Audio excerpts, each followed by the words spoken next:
जब मैंने ये ग्रुप बनाया था तो उसके पीछे एक उद्देश्य ये भी था कि हम सीनियर्स अपने किसी भी काम के बाद अपने जूनियर्स को तोहफा देंगे।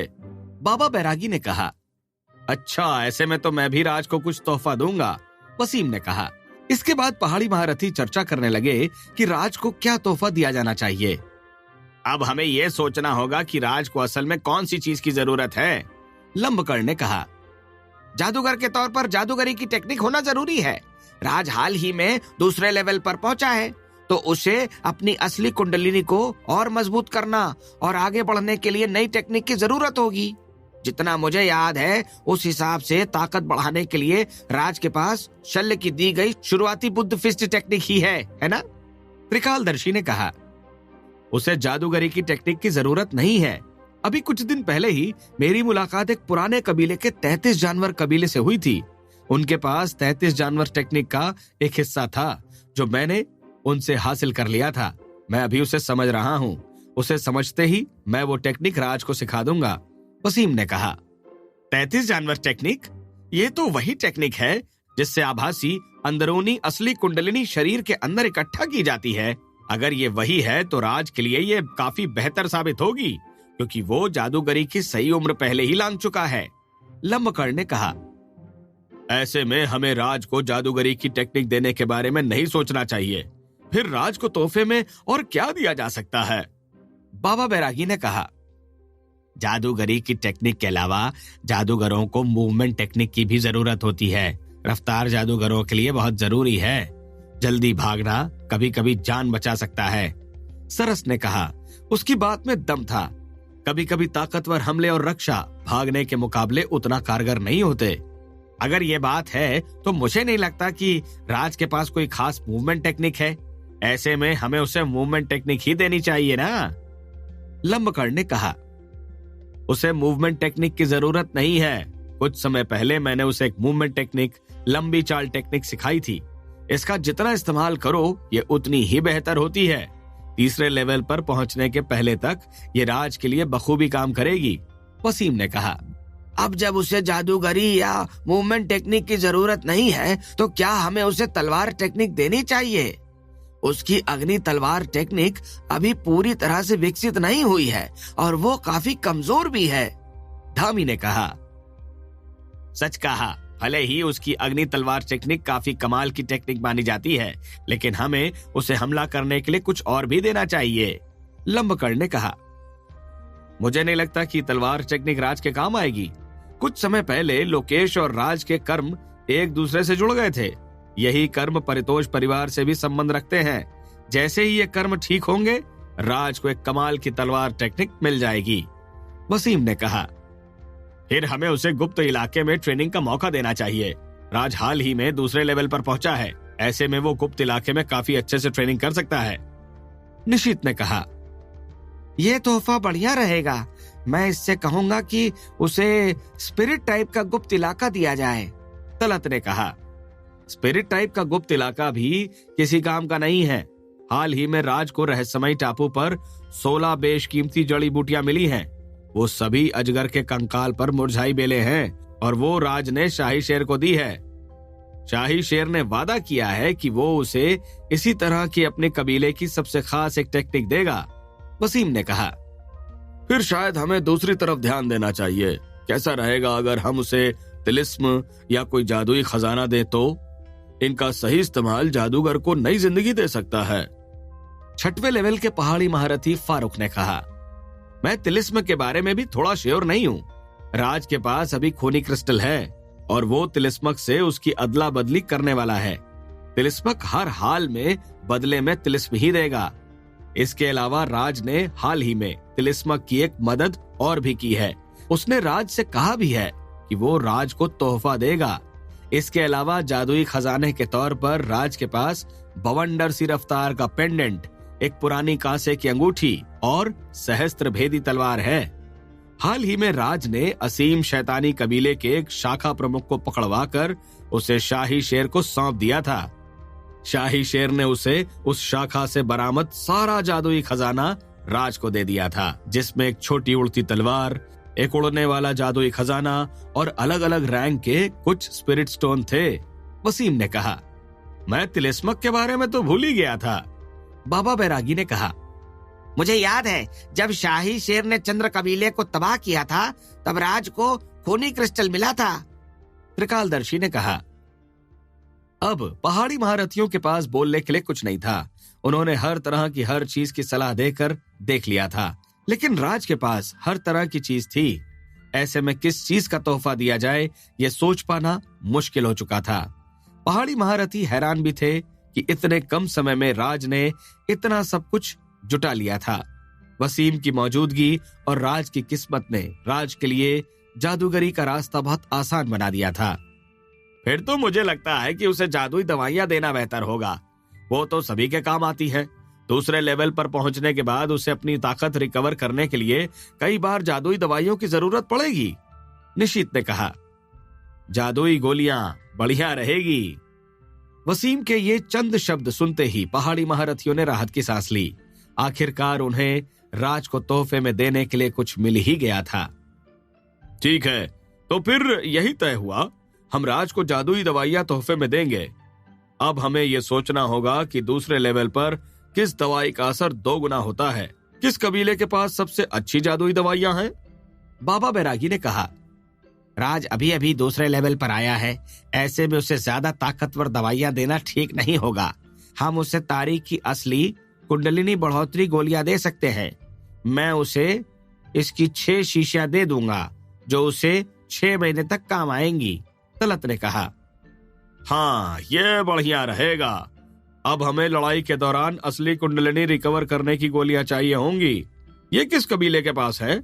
बाबा बैरागी ने कहा, मुझे इसके लिए एक अच्छा पाउडर पता है, शीत असली कुंडलिनी पाउडर, जो शीत कबीले में मिलता है। इसे लेकर कोई भी अपनी काफी असली कुंडलिनी तत्काल रिकवर कर सकता है। इसके कोई साइड इफेक्ट भी नहीं है। ये हर आधे घंटे में लिया भी जा सकता है। बस इसमें एक ही खामी है कि इसे पानी के साथ मिलाकर पीना पड़ता है, तो लड़ाई के दौरान ये उतना कारगर नहीं होगा। लंबकड़ ने कहा, मुझे लगता है कि ये कोई बड़ी समस्या नहीं है। लड़ाई के दौरान इसे सीधा भी खाया जा सकता है। त्रिकालदर्शी ने कहा, तो फिर हम राज को 2 तरीके से इसे देंगे। हम उसे एक पाउडर देंगे और एक हम उसे गोली देंगे, ताकि वो हर तरह से इसका इस्तेमाल कर पाए। बाबा बैरागी ने कहा, तो मैं लंबकड़ की सलाह से ठीक उलट एक चीज की सलाह देता हूँ। तब तो कबीले की ज्वाला गोली। इसे खाकर ऐसा लगता है जैसे अंदर मिर्च का तड़का लग गया हो। अंदर एक आग जैसी जल जाती है। इसमें काफी ज्यादा असली कुंडलिनी बढ़ जाती है। त्रिकालदर्शी ने कहा, ठीक है, तो शीत असली कुंडलिनी पाउडर और ज्वाला गोली की 6 शीशी हो गई। अब खतरनाक चोटों को ठीक करने के लिए दवाई सोचनी होगी। इस पर कोई कुछ कहेगा? बाबा बैरागी ने पूछा, बाहरी चोटों के लिए हमारे बिड़हत कबीले के पास शैलू पेस्ट है। इसका असर काफी अच्छा होता है। मैं राज को इसके 10 पैकेट दे सकता हूँ। अगर वो चाहे तो बाद में मुझसे ये और भी खरीद सकता है। निशीत ने कहा, ऐसे में मैं भी अपने तलत कबीले की घरेलू दवाई की सलाह दूंगा। हमारी डाउ गोली का कोई साइड इफेक्ट नहीं है। एक शीशी में 20 गोलियां होती हैं, तो मैं राज को 10 शीशियां दे दूंगा। तलत ने कहा, ठीक है, 10 पैकेट हुए शैलू पेस्ट के और 10 शीशियां डाउ गोली की। इतना सब सीनियर वसीम को लाने के मेहनताने के तौर पर काफी होगा। अब टफी का ख्याल रखने के लिए तोहफे की जिम्मेदारी मेरी है। बाबा बैरागी ने कहा, सीनियर, क्या आपने अपने तोहफे के बारे में पहले ही सोच लिया है? लंबकड़ ने पूछा। हाँ, मुझे थोड़ा आइडिया है। मैं उसे रक्षा करने वाले कपड़े देने का सोच रहा हूँ। बाबा बैरागी ने कहा, सीनियर वसीम, क्या राज के पास ऐसा कुछ पहले से है? पहाड़ी महारथियों ने पूछा। वसीम ने ना में सिर हिला दिया। सीनियर बाबा बैरागी, क्या आपने कुछ कपड़े ढूंढ लिए हैं? लंबकड़ ने पूछा। हाँ, मेरे दिमाग में कुछ अच्छे कपड़े हैं। पहले मैं थोड़ा असमंजस में था कि उसे जादुई कपड़े दूं या जादुई छड़ी, लेकिन अब मैं कपड़े देने का ही सोच रहा हूँ। चलो, तो फिर सभी के पास आधा दिन है ताकि वो सब सामान जुटा लें। इसके बाद मैं उन्हें इकट्ठा करके ट्रैक्टर और बख्तर कवच के साथ भेज दूंगा। बाबा बैरागी ने कहा।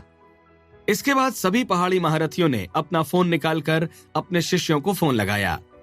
वसीम सभी व्यस्त लोगों को देखने लगा। अब वसीम की चिंता बढ़ रही थी, क्योंकि जो भी तोहफे दिए जा सकते थे वो पहले ही चुन लिए गए थे। ऐसे में वसीम राज को तोहफे के तौर पर क्या दे सकता था? यह सवाल वसीम के मन में लगातार चल रहा था, जो कि उसकी परेशानी का सबब बना था। वसीम के मन में कई कई ऊट पटांग तोहफे आ रहे थे, जैसे वो राज को गर्लफ्रेंड तोहफे के तौर पर देने का सोच रहा था। उसके मन में ख्याल राज को उसकी पुरानी गुफा देने का भी आया था, जहां वो अपनी जादूगरी की प्रैक्टिस कर सकता था। लेकिन राज अभी ताकत के स्तर पर कमजोर था, इसलिए वो अपनी गुफा की रक्षा नहीं कर सकता था। ऐसे में कोई भी उससे गुफा छीन लेता। क्या जादूगरों की तरफ से मिलने वाले तोहफे वाकई राज की मदद कर पाएंगे? क्या वसीम राज को कुछ ऐसा तोहफा देगा जिससे उसकी परेशानी और भी ज्यादा बढ़ जाएगी?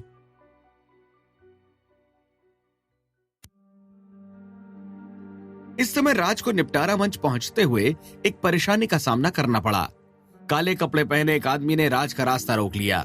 कालनेमी कौम का यह शख्स परितोष इलाका छोड़ने के बाद भी मेरे पीछे क्यों आया? राज ने मनीमन सोचा। लड़के, मेरी कौम का खून तुम्हारे हाथों पर लगा है। तुम ही ने मेरे साथियों को मारा है ना? अब तुम मरोगे।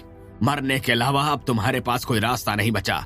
जो भी हमारे कबीले के लोगों को मारता है, उसके भागने के सारे रास्ते बंद हो जाते हैं। चाहे वो कहीं भी चला जाए, हम उसे ढूंढकर मौत के घाट उतार ही देते हैं। सिर्फ इतना ही नहीं, हम उस व्यक्ति के दोस्त और घर वालों को भी जिंदा नहीं छोड़ते। लेकिन अगर तुम, उस शख्स ने कहा, लेकिन अगर मैं तुम्हें अपना सिर काट लेने दूं, तो तुम मेरे परिवार और दोस्तों को छोड़ दोगे, यही ना? राज ने कहा। तुम्हें यह सब कैसे पता? उस शख्स ने कहा। इस पर उसे गुस्सा आ गया और उसने 2 सुइयां निकालकर राज की तरफ दौड़ लगा दी। वो राज पर हमला करने वाला था। राज ने तुरंत अपनी तलवार निकाली और उसकी सुइयों को काट दिया। कालनेमी कौम का यह शख्स पहले लेवल का जादूगर था, जिसने हाल ही में अपनी नाक की इंद्री खोली थी। इस हिसाब से वो राज से कमजोर था। हालांकि सुइयों के कट जाने पर भी वो घबराया नहीं, क्योंकि उसकी असल ताकत उसकी सुइयों में मौजूद जहर था। एक छोटी सी खरोंच भी उसका काम कर सकती थी। इसके बाद वो शख्स तेजी से घूमने लगा और राज की तरफ बढ़ने लगा। राज अब तक इस हमले को समझ चुका था। वो जानता था कि ऐसा करते वक्त कालनेमी कौम के लोग ठीक से देख नहीं पाते थे। राज ने तुरंत ही लंबी चाल टेक्निक का इस्तेमाल किया और करीब 20 मीटर पीछे चला गया। इसके बाद राज ने अग्नि तलवार टेक्निक का इस्तेमाल किया। उस शख्स का शरीर 2 हिस्सों में कट गया। मैं कालनेमी कौम का कल्क, तुम्हारे बुरे सपने में भी तुम्हारा साथ नहीं छोड़ूंगा, मरते मरते उस शख्स ने कहा। राज ने उसके शरीर को टटोला तो उसे 2 छोटे पत्थर मिले, जिसमें से आत्मीय ऊर्जा निकल रही थी। राज ने उन्हें बांध कर रख लिया। इसके बाद राज की नजर एक छोटी किताब पर पड़ी, जिसका नाम कालनेमी शिक्षा वॉल्यूम 1 भाग 1 था। राज ने उस किताब को पलट कर देखा। उसमें कालनेमी कौम के नियम लिखे थे। किताब के आखिर में गिरगान टेक्निक के बारे में दिया गया था। राज को यह काफी कामगर टेक्निक लगी। उसकी मदद से गिरगिट जैसी किसी भी काबिलियत को हासिल किया जा सकता था। मैं पहाड़ी महारथियों से इस टेक्निक को अच्छे से समझकर इसका इस्तेमाल सीख लूंगा, राज ने मनीमन सोचा। तभी राज को ख्याल आया, यदि वो पंखुड़ी के ब्रोच की ताकत को गिरगान टेक्निक से मिला दे तो शायद नए नतीजे मिल सकते थे। लेकिन इसका इस्तेमाल करते हुए राज को कालनेमी कौम के जादूगर में बदलना अजीब लगा। लेकिन अब जब काफी देर हो चुकी थी, टेक्निक एक्टिवेट हो गई थी और राज एक इल्ली में बदल गया था। यार, ये क्या हो गया? मैं ऐसे वक्त बर्बाद नहीं कर सकता। मुझे वापस असली रूप में आना होगा। शायद निपटारा मंच की लड़ाई खत्म हो चुकी होगी। अगर सभी सीनियर्स चले गए तो बड़ी दिक्कत खड़ी हो जाएगी, राज ने कहा। राज अभी अपना रूप वापस ला भी नहीं पाया था कि तभी 6 कालनेमी कौम के लोग राज को अपनी तरफ बढ़ते हुए दिखाई दिए। वो सभी दूसरे लेवल के जादूगर थे और उनकी काबिलियत राज से बढ़कर थी। उनकी नजर तुरंत ही कल्क पर पड़ी। हमारे एक और साथी की मौत हो गई, एक शख्स ने कहा। इसका खून अभी भी गर्म है। कातिल अभी ज्यादा दूर नहीं गया होगा। हमारे बदले के निशान से उसको ढूंढो, हम उसके टुकड़े टुकड़े कर देंगे, दूसरे जादूगर ने कहा। उन्होंने तुरंत बदले के निशान का इस्तेमाल किया और उनकी नजर इल्ली बन चुके राज पर पड़ी। एक इल्ली? लगता है गलती से हमारे साथी का खून इस पर लग गया है। ऐसा मैंने पहले भी देखा है। लगता है असली कातिल हमारे हाथ से निकल गया। एक जादूगर ने कहा। वो ज्यादा दूर नहीं गया होगा। मैं एक बार बदले के निशान की दूरी बढ़ाकर देखता हूँ। मिल गया, एक शख्स जो अभी भ्रमताला की तरफ हवा में बढ़ रहा है। दूसरे जादूगर ने कहा। अगर वो उड़ रहा है तो शायद वो चौथे लेवल का जादूगर होगा। इसके अलावा वो भ्रमताला की तरफ बढ़ रहा है। वो तो खुद ही अपनी मौत को न्योता दे रहा है। चलो भ्रमताला चलें। हम अपने साथी का बदला लेकर रहेंगे। एक जादूगर ने कहा। इतना कहकर सभी कालनेमी कौम के लोग भ्रमताला की तरफ चले गए, लेकिन एक जादूगर अभी भी पीछे रुका था। अब राज के पास निपटारा मंच लौटने और इस मामले के बारे में वसीम को बताने के अलावा और कोई चारा नहीं था। भले ही तुम एक इल्ली हो, लेकिन तुम्हारे ऊपर बदले का निशान आ रहा है। हमारे साथी का खून तुम्हारे ऊपर लगा होने के कारण तुम इस दुनिया में जीने के लायक नहीं हो। अब तुम्हें इसकी सजा भुगतनी ही होगी। अगर तुम्हें किसी को दोष देना है तो वो तुम खुद होगे। पीछे रह गए उस जादूगर ने कहा। इसके बाद वो अपनी उंगली से इल्ली बन चुके राज को मारने की कोशिश करने लगा। निपटारा मंच से निकलकर भ्रमताला की मदद करने के लिए आए 5वें लेवल के दोनों जादूगरों ने राहत की सांस ली। वो अपने रास्ते पर जा रहे थे, तभी जिष्णु ने उन्हें पीछे से आवाज दी। मैं आप दोनों को पीट कर उसकी फोटो अपलोड करना चाहता हूँ। जिष्णु ने सीधा मुद्दे पर आकर कहा। इसे मैं संभालता हूँ, हमारे पास वैसे भी ज्यादा वक्त नहीं है। सामने खड़े एक जादूगर ने कहा। यार ये क्या बात हुई? मैंने अपनी बात साफ रखी, उसके बाद भी ये हालत है। जिष्णु ने कहा। एक चौथे लेवल का जादूगर और इतनी लंबी जुबान। तुम्हें हराने के लिए तो मुझे अपनी पूरी ताकत की जरूरत भी नहीं है। उस जादूगर ने कहा। अरे मुझे माफ करना, मैं अपनी ताकत छुपा कर रखता हूँ, जिष्णु ने कहा। इसके बाद जिष्णु ने अपनी ताकत का नमूना दिखाया। वो भी 5वें लेवल का जादूगर था। क्या अब मैं तुम लोगों को पीट सकता हूँ? मैं ज्यादा जोर से नहीं मारूंगा। तुम्हें हल्की फुल्की चोटें बस आएंगी, जिनसे तुम कुछ ही दिनों में ठीक हो जाओगे। तुम्हारी तस्वीरें लेने के बाद हमारे रास्ते अलग अलग होंगे, जिष्णु ने कहा। मुझे समझ नहीं आ रहा कि तुम इस मामले को इतना उलझा क्यों रहे हो, उस जादूगर ने कहा। अच्छा, मैंने तुम लोगों को बताया नहीं क्या? चलो तो शुरू से शुरू करते हैं। अभी तुम लोग भ्रमताला को सपोर्ट कर रहे थे ना? इसके बाद तुम लोगों ने परितोष कैंप को अपनी ताकत से डराया था। इस दौरान मेरे गुरु की बेटी भी वहां बैठी थी और तुमने उसे भी डरा दिया। इससे मेरे गुरु को बहुत गुस्सा आ गया था। अब उन्हें खुश करने के लिए मुझे तुम लोगों की पिटाई करनी होगी। अब मैं काफी बोल चुका हूँ, अब तो तुम लोग मुझे अपनी पिटाई करने दोगे ना? मैं बहुत आलसी हूँ। तुम्हारी पिटाई के लिए मैं ज्यादा ताकत नहीं लगाना चाहता। मैं कोई भी जादुई चीज का इस्तेमाल नहीं करूंगा, बस मुक्कों से मारूंगा, जिष्णु ने कहा। बातें करने से कोई फायदा नहीं है। अगर तुम हमें पीटना ही चाहते हो तो अपनी ताकत का इस्तेमाल करो, उस जादूगर ने कहा। अब जिष्णु के मुकाबले 2 5वें लेवल के जादूगरों की जंग शुरू हो चुकी थी। कई हमलों के बाद जब जिष्णु को कोई नतीजा नहीं मिला तो उसने अपनी ताकत का इस्तेमाल करना ही बेहतर समझा और एक ही वार से वो दोनों जादूगर बेहोश हो गए। इन दोनों के कारण मैंने 2 दिन की ताकत एक बार में इस्तेमाल कर दी। न जाने उसे वापस लाने में मुझे कितना समय लगेगा, जिष्णु ने कहा। थोड़ी और पिटाई करने के बाद जिष्णु ने अपना फोन निकालकर उनकी तस्वीरें ले ली। अगली सुबह बादल राज के घर पहुंच गया। वो अपने साथ कुछ तोहफे लेकर गया था। बादल को राज की मम्मी ने हवाई जहाज के हादसे के बारे में सब कुछ बताया। परितोष के इलाके के 50 मीटर पास अंडरग्राउंड एक सुरंग बनी हुई थी। वहां खून का एक पोखर बना हुआ था। तभी वो लीडर जिसके हाथ भूपेश ने निकाल दिए थे वहां दिखने लगा। लगता है तुम्हारी हालत ठीक नहीं है। तभी किसी की आवाज सुनाई दी। लीडर उस खून के तालाब में चला गया, जिससे उसकी हालत में सुधार होने लगा। तुम तो 5वां लेवल हासिल करने गए थे ना, फिर यहाँ कैसे आ गए? लीडर ने पूछा। तभी 2 नौकरों जैसे लोग हाथ और कुछ मशीनी सामान लेकर वहां आ गए। नौकरों ने लीडर को वापस हाथ लगा दिए। अरे, मेरा असली शरीर 5वें लेवल पर पहुंचने ही वाला है। हालांकि एक छोटी सी दिक्कत आ गई है, इसलिए अब मुझे कुछ खास खजाने की जरूरत है जो मुझसे एक जादूगर ने छीन ली है, दूसरे शख्स ने कहा। इसके बाद वो अंधेरे से बाहर निकला। ये कोई और नहीं बल्कि असीम शैतानी कबीले का हाइग्रीव था, लेकिन वो असली में यहाँ नहीं था। ये 3D होलोग्राम जैसा कुछ था। हाइग्रीव जिसके पास हर चीज पर काबू है, उससे गलती हो गई। लीडर ने कहा।